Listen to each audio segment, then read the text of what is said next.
Bonsoir à tous, il est 18h, voici les titres d'autres journaux. 19 wilayas sont concernées par un nouveau confinement de 21 jours. Les détails dans un communiqué des services du Premier ministère. Et à Alger, de nouvelles structures sanitaires sont mises en service pour alléger la pression sur les hôpitaux.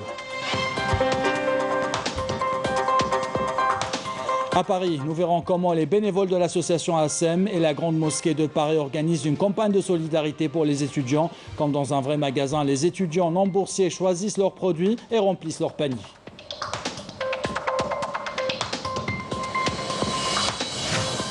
Enfin, un iftar organisé avec beaucoup d'amour à Alger. Un collectif de jeunes relève le défi chaque jour en essayant de créer une atmosphère familiale pour les passagers et les travailleurs qui sont loin de chez eux. Un reportage à suivre.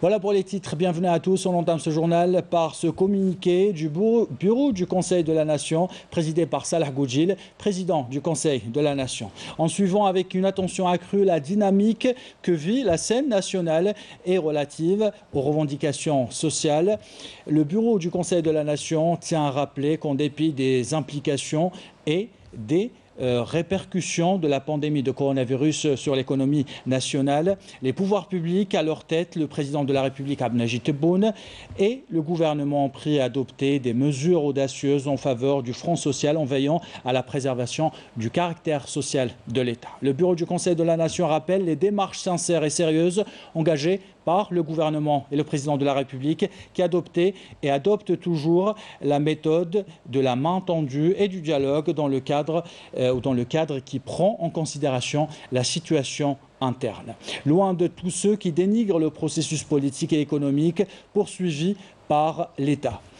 Il s'agit d'éléments infiltrés dans le mouvement ou dans les mouvements sociaux qui œuvrent à justifier les actes subversifs et qu'ils orchestrent en faisant usage de moyens et de langage qui visent à semer le trouble, notamment au sein de la classe ouvrière. Tout en insistant sur l'importance de ces mouvements de revendication, le Bureau du Conseil de la Nation insiste sur le respect des cadres légaux régissant l'activité syndicale. Objectif, placer l'intérêt suprême de la nation au-dessus de toute considération. Voilà pour ce communiqué du Bureau du Conseil de la Nation. On revient dans ce journal sur les revendications du corps de la protection civile. La tutelle rassure que ces revendications sont en cours d'étude. Elle invite les éléments de la protection civile à faire preuve de discipline et de responsabilité. Les détails avec Adel Bouhames. La tutelle rassure. Les revendications légitimes du corps de la protection civile sont en cours d'étude dans le cadre de la commission ministérielle mixte constituée à cet effet. C'est ce qu'a indiqué la Direction générale de la protection civile suite au sit-in de protestation tenu par plusieurs groupes d'éléments de cette corporation le 18 et le 25 de ce mois d'avril. Le gouvernement réitère donc son engagement à opter pour la voie du dialogue avec ses différents partenaires sociaux. Plusieurs revendications seront abordées et réglées dès l'ouverture des études des statuts particuliers en associant toutes les catégories des employés relevant de ce secteur. Parmi les revendications en cours d'étude au niveau de cette commission, il y a lieu de soulever la révision du statut particulier de la protection civile, la prime de contamination, l'ouverture des examens professionnels ainsi que le recrutement externe. Nous lançons un appel à tous les éléments de la protection civile à faire preuve de responsabilité et de vigilance pour préserver la stabilité du secteur et la stabilité du pays. Nous, en tant qu'Union générale des travailleurs algériens, nous ferons tout pour la concrétisation des revendications des éléments de la protection civile. La Direction générale de la protection civile appelle donc l'ensemble des éléments à faire montre de discipline et d'un haut sens de responsabilité pour lesquels ce secteur est réputé, et de ne pas répondre aux communiqués subversifs visant à déstabiliser les rangs des éléments de la protection civile. Et ce communiqué des services du Premier ministre, en application des instructions du président de la République Abdelmajid Tebboune, chef suprême des forces armées, ministre de la Défense nationale, et au terme des consultations avec le comité scientifique de suivi de l'évolution de la pandémie de coronavirus, l'autorité sanitaire, le Premier ministre Abdelaziz Jarrad a décidé d'aménager et de proroger des mesures de confinement partiel à domicile pendant une durée de 21 jours, de minuit jusqu'au lendemain, 4 heures du matin, pour 19 wilayas. Il s'agit d'Adrar, Laghouat, Batna, Béjaïa, Blida, Tébessa, Tizi Ouzou, Alger, Jijel, Sétif, Sidi Bel Abbas, Constantine, Msila, Ouergla, Oran, Boumerdes, Tipaza et Laghouat. Les 39 autres wilayas ne sont pas concernés par ces mesures de confinement qui sont applicables à partir du samedi 1er mai 2021. Enfin, le gouvernement invite les citoyens à redoubler de vigilance pour maintenir le haut degré de mobilisation dans cette lutte contre la pandémie. Et justement, le nombre de cas de contamination connaît une certaine augmentation. Pour alléger la pression sur les hôpitaux, le ministre de la Santé rassure à travers l'ouverture de nouvelles structures sanitaires à Ouetchbel et à Birtouta, à Alger. Abdelrahman Ben Bouzid a rappelé que notre pays recevra de nouvelles cargaisons de vaccins dans 48 heures plutôt. Amel Barba.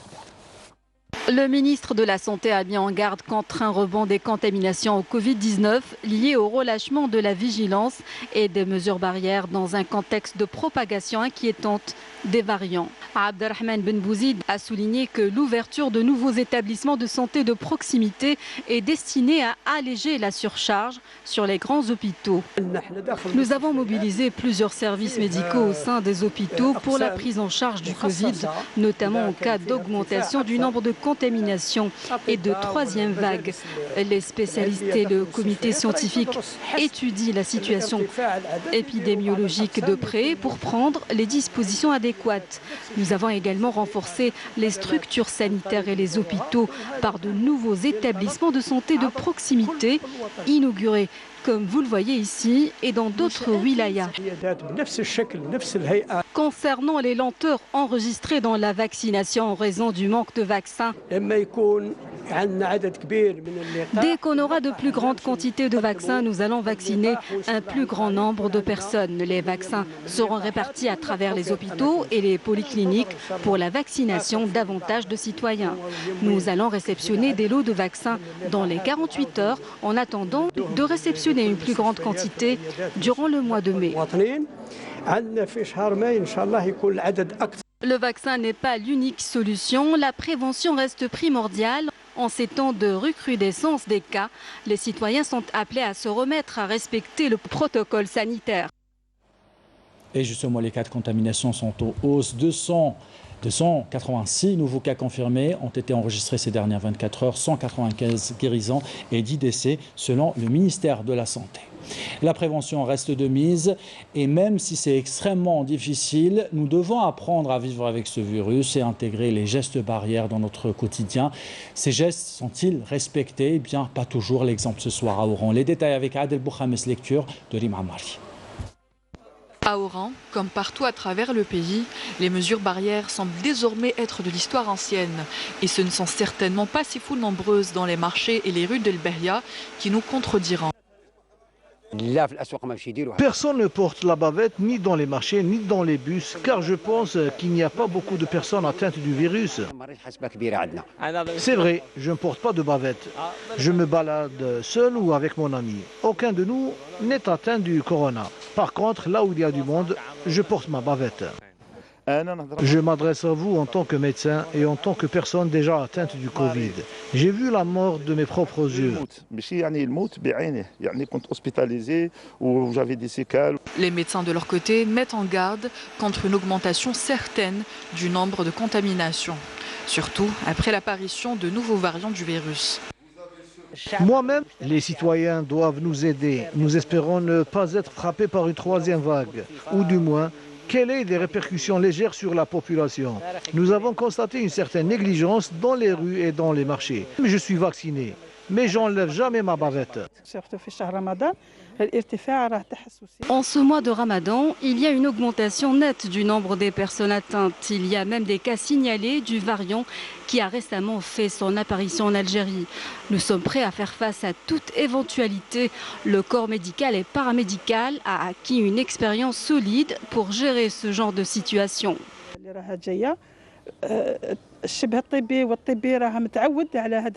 Un homme averti en vaut deux, mais pour beaucoup de personnes, ce dicton n'est plus convaincant. Et les mesures barrières sont même jetées aux oubliettes.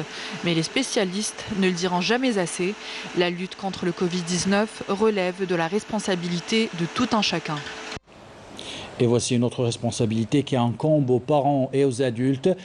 Donc pour mieux surveiller les petits, pour éviter aussi les accidents domestiques de plus en plus fréquents, la plupart des cas sont des brûlures. Quels sont les premiers réflexes à adopter? Réponse au service des urgences, des cliniques, des grands brûlés, de la clinique des grands brûlés à Alger. Walid Ousfi. Nous sommes dans la clinique des grands brûlés à Alger. En cette période, comme à chaque année durant le mois de Ramadan, le nombre de cas d'urgence dans cet établissement de santé est en nette augmentation. De plus en plus d'enfants sont admis ici pour des brûlures qui peuvent aller du 1er au 3e degré. Les accidents domestiques sont le plus souvent incriminés dans la grande majorité des cas. Ça s'est passé durant le 3e jour de Ramadan. Je rentrais du travail. Une fois chez moi, j'ai commencé à préparer le ftour en utilisant le réchaud à gaz pour aller plus vite. J'ai dû le déplacer car le petit était avec moi dans la cuisine. Quelques minutes après, il a tiré le tuyau de gaz, le réchaud est tombé. Mon fils a été touché au niveau du torse et du bras. Tout s'est passé très vite.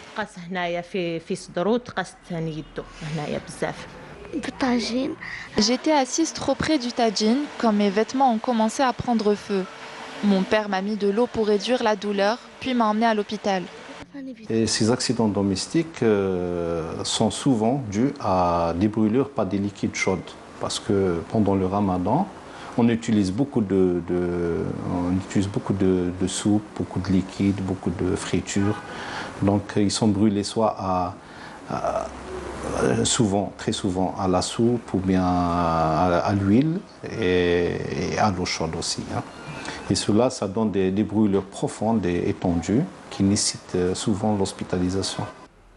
Dans de pareils cas d'urgence, il est primordial de garder son sang-froid et d'avoir les bons réflexes. La priorité, selon les spécialistes de la santé, sera de réduire les dégâts et d'atténuer les douleurs de l'enfant. Le premier réflexe, c'est bien sûr d'enlever l'agent causal. C'est-à-dire si un enfant tombe dans une bassine, il faut le retirer de la bassine parce que le temps d'exposition entraîne l'approfondissement des brûlures. Donc ce qu'il faut faire, c'est la mettre sous l'eau. Le premier réflexe à faire, c'est de refroidir la brûlure par l'eau. Et cela va entraîner une diminution de la profondeur, une diminution de la douleur. Il faut couvrir avec un linge propre et se présenter au service des urgences pour brûler. 1 voire 2 patients sont admis chaque jour dans la clinique Pierre et Claudine Chollet depuis le début du mois de Ramadan. Dans 80% des cas, il s'agit d'enfants âgés entre 1 et 4 ans. La vigilance est de mise. Cette information maintenant, l'ANI invite les citoyens désirant participer à l'encadrement de l'opération électorale du 12 juin prochain à s'inscrire via le lien Hufad Amana, un service numérique assuré par l'ANI, une initiative qui s'inscrit dans le cadre des efforts de l'ANI qui vise à garantir la transparence et l'impartialité de l'opération électorale.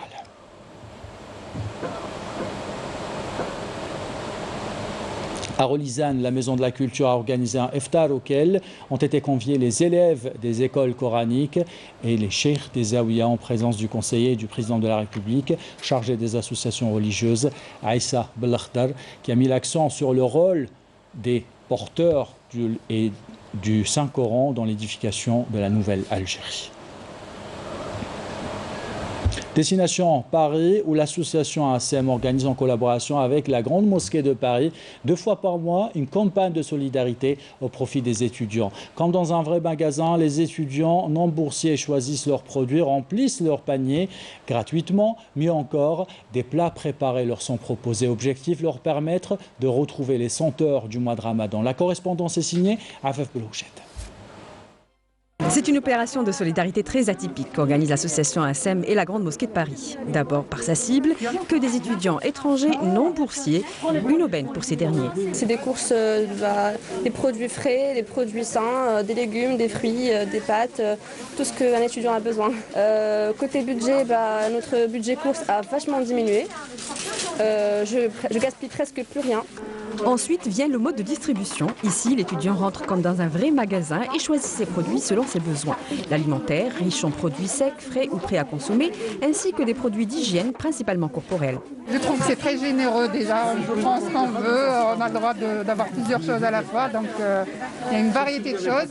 Donc franchement, on est très très contents. On y trouve même un rayon viande qui propose de l'agneau et du poulet. C'est des produits frais, on les a récupérés hier soir et puis il y avait l'autre moitié qu'on a récupéré ce matin. Et comme dans un vrai supermarché, l'offre s'est adaptée aux besoins et envies de la table de Ramadan.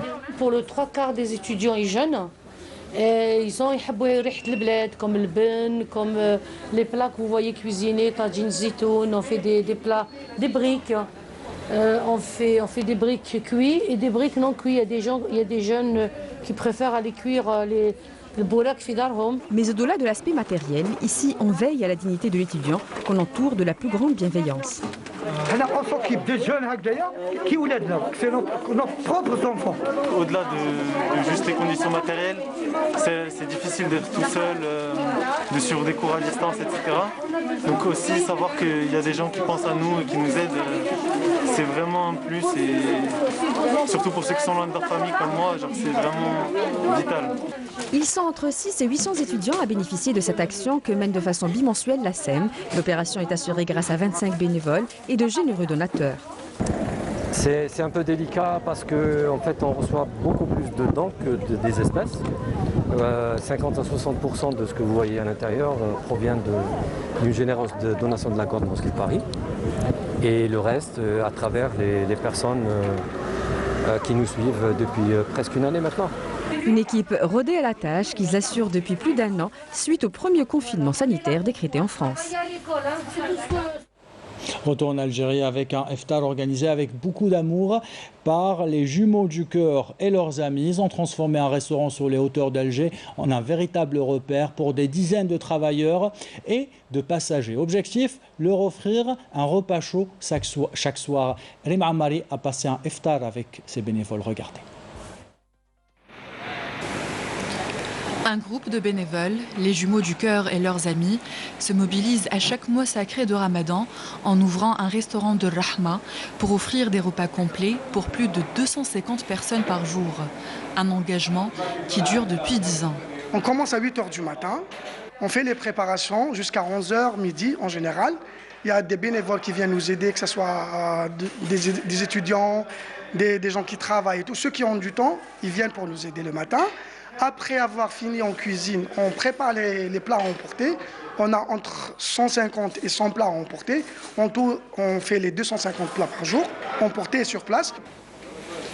Sarah, ainsi que les autres bénévoles, préparent soigneusement le repas de l'iftar, tout en veillant au respect des mesures sanitaires. Objectif, maintenir l'aide et la solidarité, même en temps de Covid. Pour aujourd'hui, par exemple, on a au menu harira. On a des bourrecs, on a du merlan frit, bdrsa, on a du riz, on a des potatoes au four et de la macédoine. Elle est là-bas, elle est quelque part. Nos plats sont faits avec beaucoup d'amour. Je veille sur ça. Je veux que ça soit vraiment le même plat qu'on mange chez moi. Il est 19h30, l'heure de la rupture du jeûne à Alger.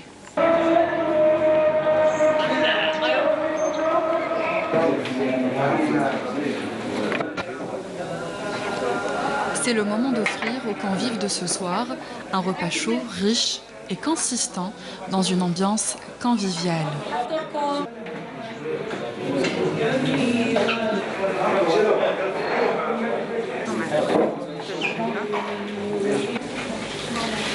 n'y a pas que les plus démunis qui mangent dans ces restaurants, puisqu'ils sont ouverts aux ouvriers et aux voyageurs.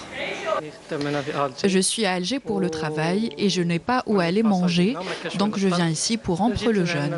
On mange très bien ici et on est très bien accueillis.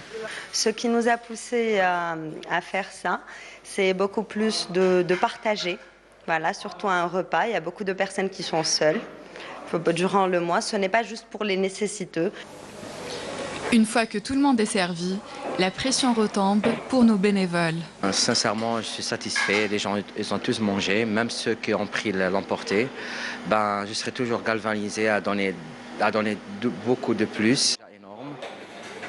Un engagement et une mobilisation sans faille des Jumeaux du Cœur et leurs amis qui durera pendant tout le mois sacré de Ramadan à El Biar. Et avec ces belles images de solidarité, nous arrivons à la fin de ce journal. L'équipe de la rédaction qui l'a préparé, l'équipe technique qui l'a réalisé, vous remercie de l'avoir suivi. Merci pour votre fidélité. Sahaf Tolko.